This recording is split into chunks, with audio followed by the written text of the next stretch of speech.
Good morning, everybody. Happy Monday. Got a lot to talk about today, so get your coffee ready. This video might be a bit longer, but we got a little bit to cover, so we're gonna get right into it. Something that I tweeted out earlier this week was this tweet right here. Got a lot of interaction, so I'm just gonna cover it real quick. I just want to say, sorry if that was loud. I just want to say there's a lot of money here, right? It's just trillions of dollars casually scrolling across the Ripple's website. If you don't believe me, go check it themselves. I had people comment on this post saying things like, these are people using Ripple, not XRP. That's how it starts, right? We onboard them to the enterprise level software. Once they're in to the Ripple software, and then they're introduced to other avenues that they can use the software for. One of them is utilizing XRP. So I'm not going to get into a big Twitter storm arguing with people, but that's the steps. Step one is to onboard them to industry level software, which is RippleNet. Once they're onboarded, then they turn on the rails and they start using things like XRP. But step one is to onboard them into the system. Has been making waves. This came out, I think it was yesterday, I believe, July 10th. Yeah, yesterday. So, breaking. Defendants and SEC brawl over expert reports. The SEC is taking the extreme position that the names of its experts and any substantive criticism of the report should be kept from public view. Now, I have to say, I do kind of not agree in this, but I do kind of see where some of the points are coming from. This has been a very public case. The XRP army has been very vocal about everything. Like, as you can see, everyone's chiming in real quick here. I do believe there is a risk for harassment for some of these people who are just coming in here to state their expert opinion. They may care, they may not care what happens to the Ripple case. They may honestly be just giving their expert opinion. They don't deserve to be harassed or, targeted abuse over this. And I can see people in the XRP army getting a little too excited and, for the sake of content or whatever, looking up who these people are and commenting as to why they're experts and all that good stuff. And that could lead to a little bit of chaos. I'm not saying this is the entire reason the SEC is doing it. I believe that the SEC doesn't want us to know who they're talking to, who these experts are. I do think they know that we would challenge it, right? We do have John Deaton representing 67,000 of us XRP holders. So, what expert are you going to get to talk about what we were thinking when 67,000 of us have put it in writing what we were thinking? And John represent us. So, this is why this pisses us off as XRP holders, because who are these experts, right? Who are these experts that are going to put words in my mouth and you're going to tell me why I bought XRP? So this has been making waves here. As you can see, everyone's been tweeting it out. Everyone's been talking about this. It's it's an unprecedented ask, apparently. They want to seal a lot, right? They're looking to just seal a lot, and it's getting ridiculous. I was watching a video earlier today, and Alex Cobb was essentially saying that he believes some people are going to face jail time over this. I don't know if people are going to face jail time over this. I do believe there was some wrongdoing. I do believe there was some conflict of interest within the William Hinman. I think the ethics department clearly told him to stop meeting with Simpson Thatcher and all those groups that he was getting paid from. The Ethereum free pass speech was very sketch, but yeah. I don't know if there's going to be jail time. I don't think there's going to be jail time. I do think there's going to be fines, and I do think Ripple's going to win this. So we're not going to continue to talk about this, but this is something that's making waves in the XRP community right now. It does seem a little ridiculous what the SEC is asking for here, and honestly, I think this is just going to piss off the judge. I think the judge has come to the point now where she wants to get this ball rolling, and any delays at this point are just upsetting to her and her team. Real quick, I want to talk about VeChain because I like VeChain. Since the beginning, I've been a big proponent of utility. Same with a lot of XRP holders. We like utility. Back in the day, when I heard that VeChain was targeting copyright in China, I thought, hey, that's going to be That's a problem that's out there in Asia is they have a big issue tracking luxury goods, copyright, fake items. That's a problem out there.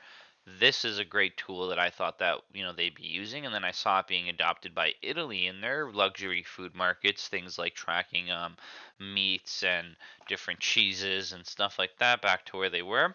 Now they're using it for a food safety network. So just gonna keep bringing up a little bit of VeChain every time I see it.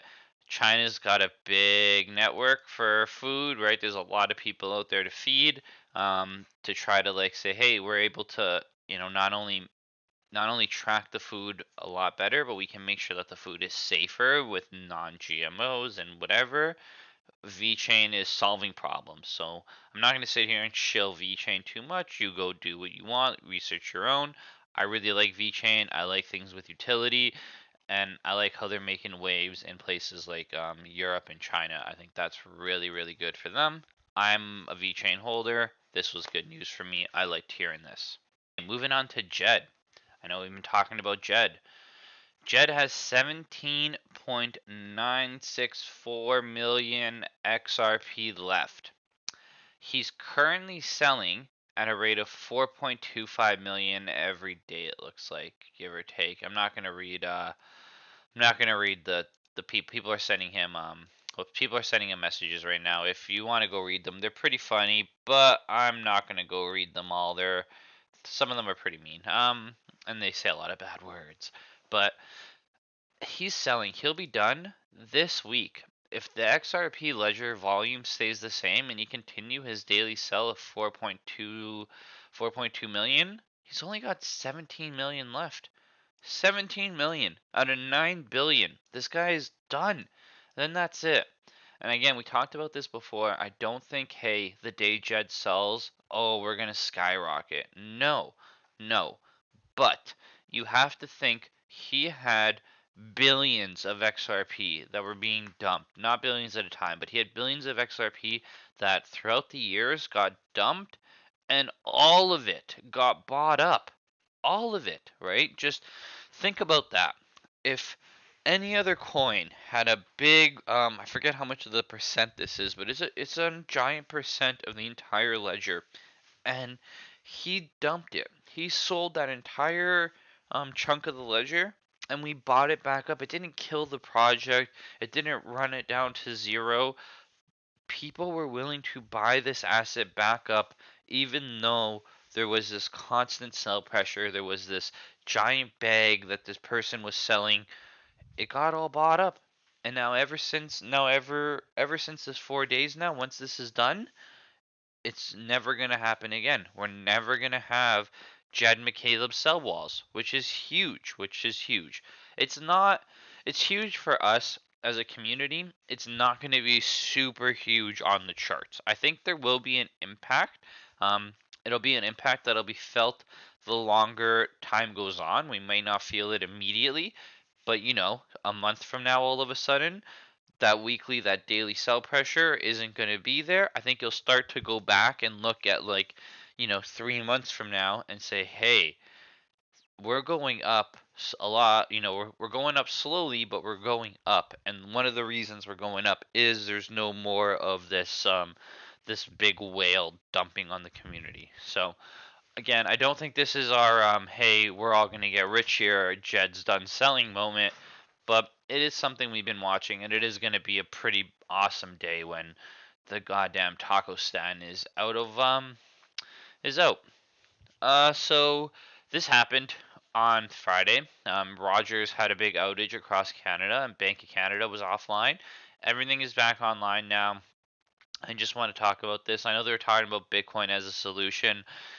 If everyone in Canada were to have switched to Bitcoin to do their transactions that day, we would have been just as screwed, right? I had a parent drop off their child to my program, and they told me that they had paid for gas in the morning, went to swipe their debit card, and didn't work.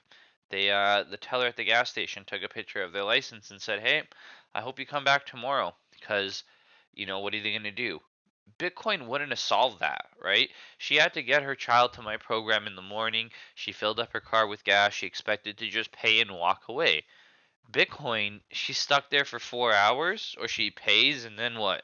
She's texting the teller.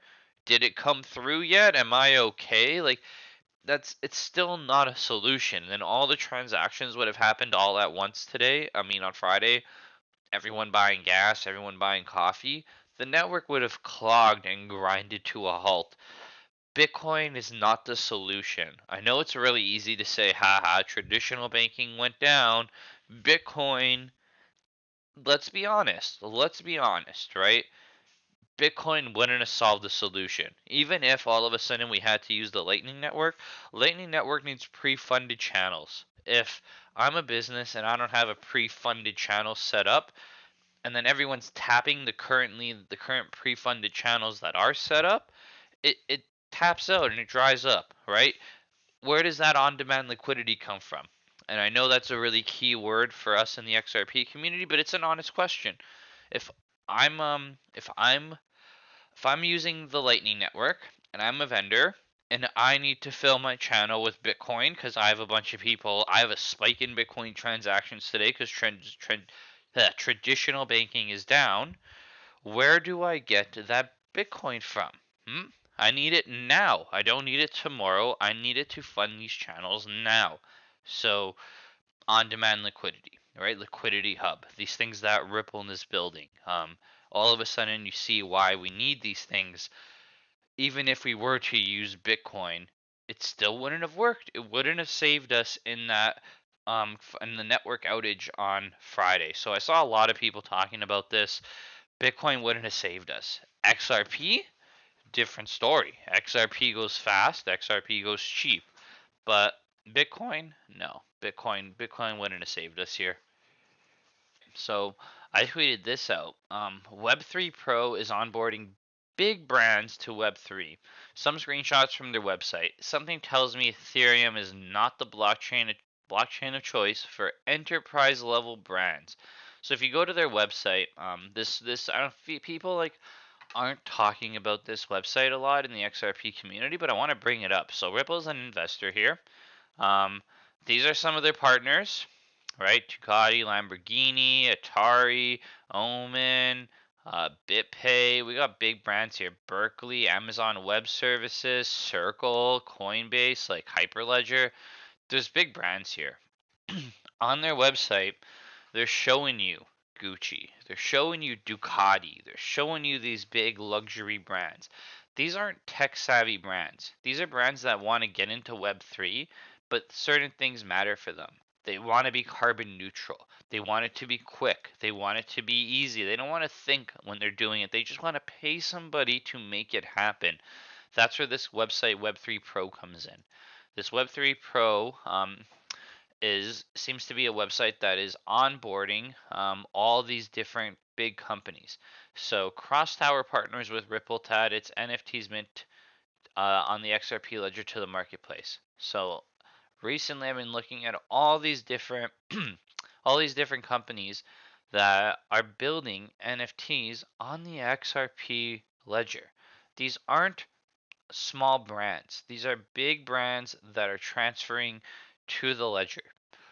They're not building on Ethereum. They're not building on Bitcoin. They're building on XRP. So the CEO of Crosstower said, "We're thrilled to partner with Ripple and build our Web3 platform on the XRPL. Ripple's commitment to building a developed network in India is particularly exciting for Crosstower. We are committed to developing India's blockchain talent. We look forward to the growth of our global NFT platform." These are these are real big companies here that are looking to make a real change across the globe, and they're not doing it on a chain like Ethereum. They're doing it on XRP. So, going forward here, Ducati has partnered with NFT Pro to sell NFTs on Ripple. NFT Pro is just that same website I just showed you guys. Do I have that tab up right here? I don't think I do. I'll bring it up in a second here.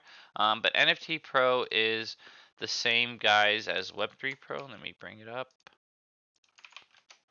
So Web3 Pro on the website, they have a tab here called NFT Pro. This is what everyone is talking about. So it's the same thing when you see them talking about NFT Pro. Web3 Pro is the same website. But these guys are onboarding big brands and they're onboarding them to the XRP ledger. So something to keep in mind. So real quick, we have Ducati, we have Lotus. Lotus cars are going to use NFT Pro. And the Michael Jordan, I don't think this is going to be using the NFT Pro, but Michael Jordan's entire NFT collection is going to be available on Ripple XRPL. So just something to keep in mind. And why are they building on there? It's because this is what matters to them, right? This is what Ducati partnered with, saying that they're looking for a ultra fast, low cost, and carbon neutral XRP ledger. That's what matters, right?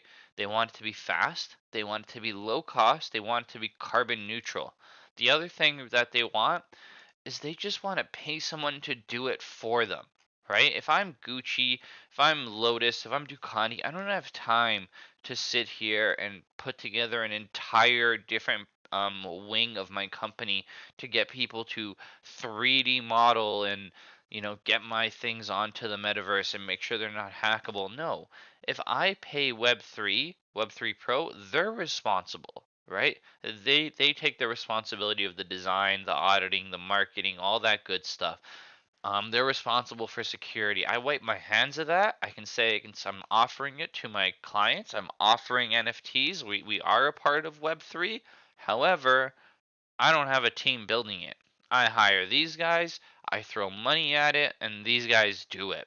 That's the way these big brands want it. They just want to be able to say things like carbon neutral, right? So that when they partner with a brand like this that advertises our solution is 99% carbon neutral and eco-friendly because we use a carbon neutral blockchain like the XRP ledger, that's all they care about, right? I was talking to a friend the other day, and he was telling me about in Super Size Me 2, the guy talks about the halo of health. And the halo of health is a fake little fugazi thing that they try to tell you. So you go buy yourself a chicken sandwich, and they put all natural mayonnaise on there. They throw fresh iceberg lettuce and a brand new farm fresh tomato. At the end of the day, you're still eating a fried chicken sandwich, right? It looks healthier, sure. They get to tell you, artisanal bun, blah, blah, blah. But at the end of the day, you're eating a fried chicken. You're eating a piece of chicken that's been soaked in oil and grease, right? Um, the fake grill marks on the grilled chicken, right? That's never actually grilled. It's just a piece of chicken they microwave and then they paint grill marks on it. It's this idea, it's this fake thing of halo. They just want to tell you one thing while doing something else, right? So I really like that concept of the halo of health. I'm going to start applying it to here.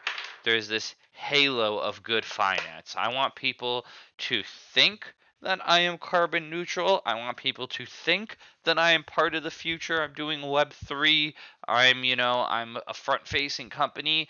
I change my logo to a rainbow when it's Pride Month. Like this halo of good business, this halo of I'm part of Web3, right? Like I think that's what we're going to start seeing more and more with these companies. One of the big things that you're going to see them have is we are carbon neutral, whether they are or they're not.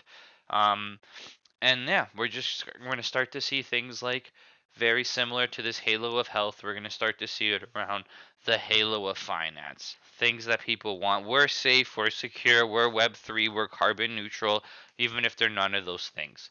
That's just what they want to tell you. So, um, lots of things happening on the XRP ledger right now in regards to NFTs. I know Ripple has also come out and said that the ledger is finally ready to handle NFTs. I also know smart contracts are around the corner.